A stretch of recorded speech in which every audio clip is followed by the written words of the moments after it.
Presented by RDS music.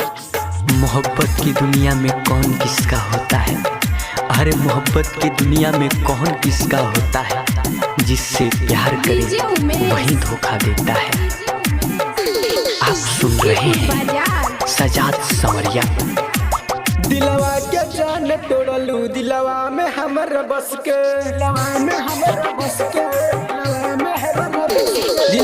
के जान तोड़लू, दिलवा में हमर बस के, दिलवा के जान तोड़लू, दिलवा में हमर बस के। मिलल बा प्यार में धोखा, हाय मिलल बा प्यार में धोखा, गम सोही हंस हंस के। दिलवा के जान तोड़लू, दिलवा में हमर बस के, दिलवा में हमर बस के, दिलवा में हमर बस के। दिलवा के जान तोड़लू, दिलवा में हमर बस के, दिलवा के जान तोड़लू, दिलवा में हमर बस के। मिलल बा प्यार में धोखा, हाय मिलल बा प्यार में धोखा, गम सोही हंस हंस के। दिलवा के जान तोड़लू, दिलवा में हमर बस के, दिलवा में हमर बस के। डीजे उमेश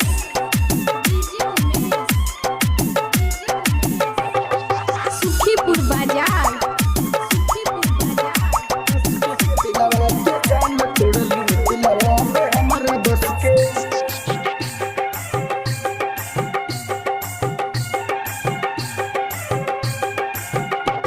ससुराल जाते बारू तू हमरा के छोड़ के, दिलवा में हमरा बस के, दिलवा में हमरा बस के। ससुराल जाते बारू तू हमरा के छोड़ के, दिलवा हमर तोड़लू तू कावना कसूर से। दिलवा के जान तोड़लू, दिलवा में हमर बस के, दिलवा के जान तोड़लू, दिलवा में हमर बस के। मिलल बा प्यार में धोखा, हाय मिलल बा प्यार में धोखा, गम सोही हंस हंस के।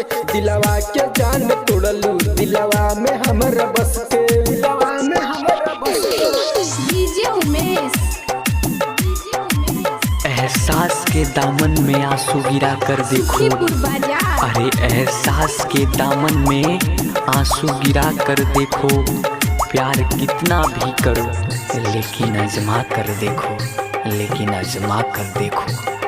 मिक्स बाय राजा रंजीत राही। कहेला विशाला दिलवा के बात सुना, कहेला विशाला दिलवा के बात सुना, मुर्तुजा से जाद के रहिया में जान छोड़।